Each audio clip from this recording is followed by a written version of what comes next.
बिस्मिल्लाहिर्रहमानिर्रहीम। अस्सलाम वालेकुम डियर एस्पिरेंट्स, हमने कंप्लीट लेक्चर कवर कर लिया था जो इसकी थ्योरी थी चैप्टर 4 की, जो कि पार्ट्स ऑफ स्पीच पे हमने बात की थी।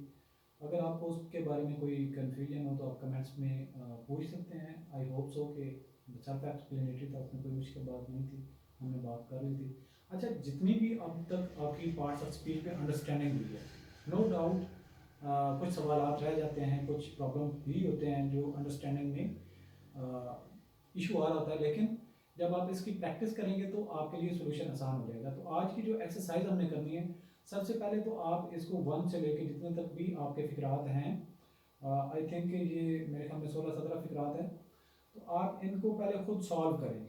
सॉल्व करेंगे तो आपको अंडरस्टैंडिंग होगी कि यहाँ पे कौन सा वर्ड क्या रोल अदा कर रहा है। तो स्पेशली जब हम ये कर रहे होंगे तो इसमें इटैलिक वर्ड जो है वो बताना है आपने कि उसका क्या रोल है। ठीक है, तो उसके बाद सोल्यूशन की तरफ जाएं। पहले आपने खुद सॉल्व करें, उसके बाद देखें कि आपने कहाँ कहाँ पे गलती की। तो यहाँ पे मैं अभी दोबारा रीड करता हूँ। Name the part of speech of each italicised word in the following sentences giving in each case your reason for the classification. कि आपने उसको नाउन कहा, एडजेक्टिव कहा, एडवर्ब कहा, जो भी नाम दिया तो किस वजह से दिया। तो सबसे पहला जो हमारा फिक्रा है वो है स्टिल वाटर्स रन डीप, कि अभी भी जो पानी है वो गहरा बहता है, या स्टिल वाटर्स रन डीप के पानी अब भी गहरा है या गहरा बह रहा है। तो इसमें जो स्टिल है ये इटैलिक में है, तो इसके बारे में आप बताएं कि ये क्या है। स्टिल वाटर्स, तो ये स्टिल है ये वाटर्स को डिफाइन कर रहा है। तो वाटर्स हमारे पास यहाँ पे क्या है, नाउन है। तो नाउन को जो डिफाइन करता है उसको हम क्या कहते हैं, एडजेक्टिव। तो स्टिल हमारे पास यहाँ पे क्या हुआ, एडजेक्टिव। दूसरा फिक्रा देखें, he still lives in that house. He still lives in that house, वो अब भी उस घर में रहता है। तो अब आपने देखना है कि स्टिल जो है ये किस चीज को डिफाइन कर रहा है। He still lives in that house, तो ये लिव्स को डिफाइन कर रहा है। तो लिव्स क्या है हमारे पास, वर्ब। तो जो वर्ब को डिफाइन करता है वो क्या होता है, एडवर्ब होता है।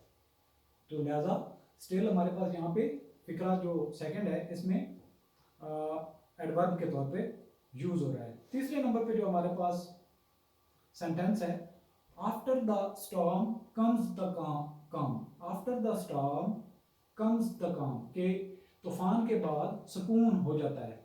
तो जो आफ्टर है ये क्या कर रहा है, ये स्टॉर्म और काम के दरमियान में लिंक पैदा कर रहा है।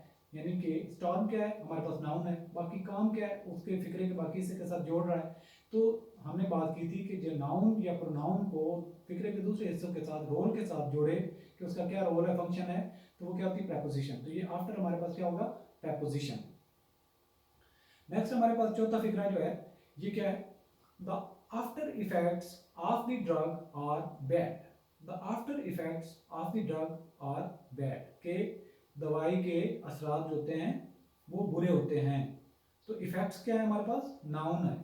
तो नाउन को जो डिफाइन करता है यहाँ पे हमारे पास इटैलिक जो चौथा फिक्रा है उसमें आफ्टर है। तो आफ्टर इफेक्ट्स, यानी कि इफेक्ट्स क्या है, नाउन है। नाउन को जो डिफाइन करे उसको क्या कहते हैं, एडजेक्टिव। तो हमारे पास आफ्टर क्या हुआ, एडजेक्टिव है। अच्छा, इसके बाद जो फिक्रा नंबर 5 है इसमें the up train is late, कि ऊपर से आने वाली ट्रेन अभी लेट है।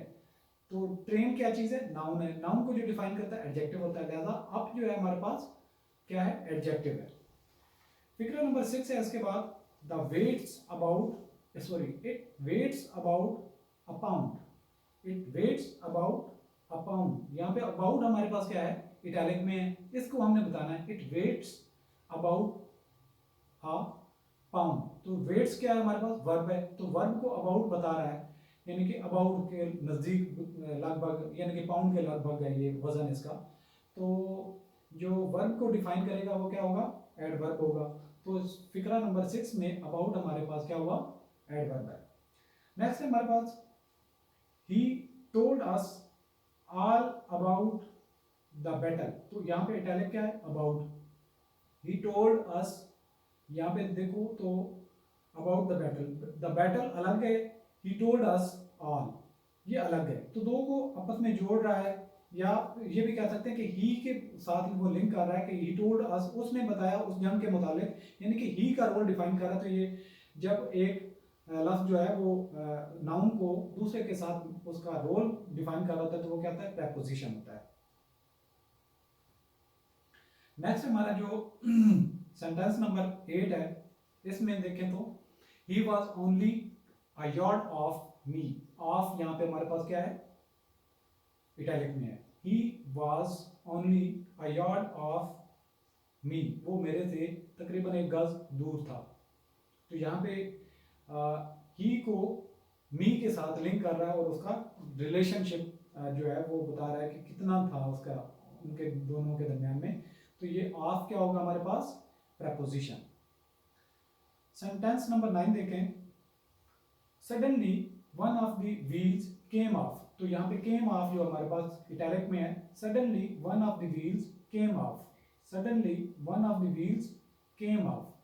यहाँ पे अब हमारे पास क्या है कि एक तो suddenly one of the wheels के जो पहियों में से एक जो है वो केम ऑफ यानी कि उतर गया। तो ये हमें जो केम ऑफ है ये क्या है, एडवर्ब, यानी कि suddenly one of the wheels came, came को डिफाइन कर रहा है ऑफ। तो ऑफ को अगर आप देखेंगे तो ये हमारे पास क्या है, वर्ब को डिफाइन करने वाला एडवर्ब होता है। 10वें नंबर पे देखें, Mohammedan fast in the month of Ramzan, के मोहम्मद के फॉलोअर जो होते हैं यानी कि मुसलमान जो हैं वो रमज़ान में रोज़ा रखते हैं। तो फास्ट क्या है हमारे पास, यहाँ पे वर्ब है, सिंपल है, इसमें कोई मुश्किल नहीं है। 11वां है he kept the fast for a week. तो यहाँ पे हमारे पास जो फास्ट है, रोज़ा, पहले ऊपर जो 10वें में आ रहा था तो वो वर्ब के तौर पे आ रहा था। यहाँ पे हमारे पास फास्ट जो है ये एज अ नाउन है, यानी कि he kept the fast for a week, उसने 1 हफ्ता रोजे रखे। 12वें नंबर पे he is on the committee, he is on the committee. तो ऑन जो हमारे पास यहाँ पे इटैलिक में है तो उसको देखें तो प्रेपोजिशन है, ये मुश्किल नहीं है। 13वें number let us move on, let us move on.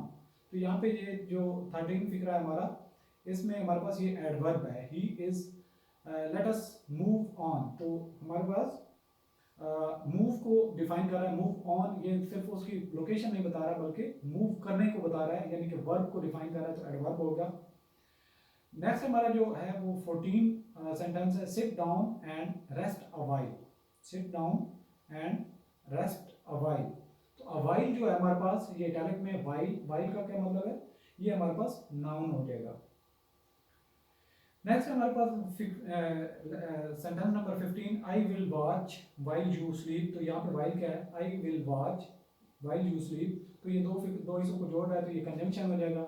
16 number इसके बाद आ जाता है, they while away their evenings with books and games. तो यहाँ पे वाइल हमारे पास क्या हो जाएगा, एज एडवर्ब कर रहा है, they while away their evenings with books and games. उन्होंने अपनी जो शामें हैं वो किताबों और खेलने के साथ बिताई। तो वाइल जो है ये वर्ब के तौर पे काम कर रहा है। तो ये इस तरीके से इनका जो है सेंटेंसेस आपने सॉल्व करने होंगे। तो ये आज जो लेसन नंबर 4 है यहाँ पे हमारा ख़त्म हो जाता है। तो इजाज़त दीजिए और आप हमारा कंप्लीट कोर्स जो है वो हार्वर्ड अकेडमी के प्लेटफॉर्म से ज्वाइन कर सकते हैं, www.harvardacademy.com। All the best.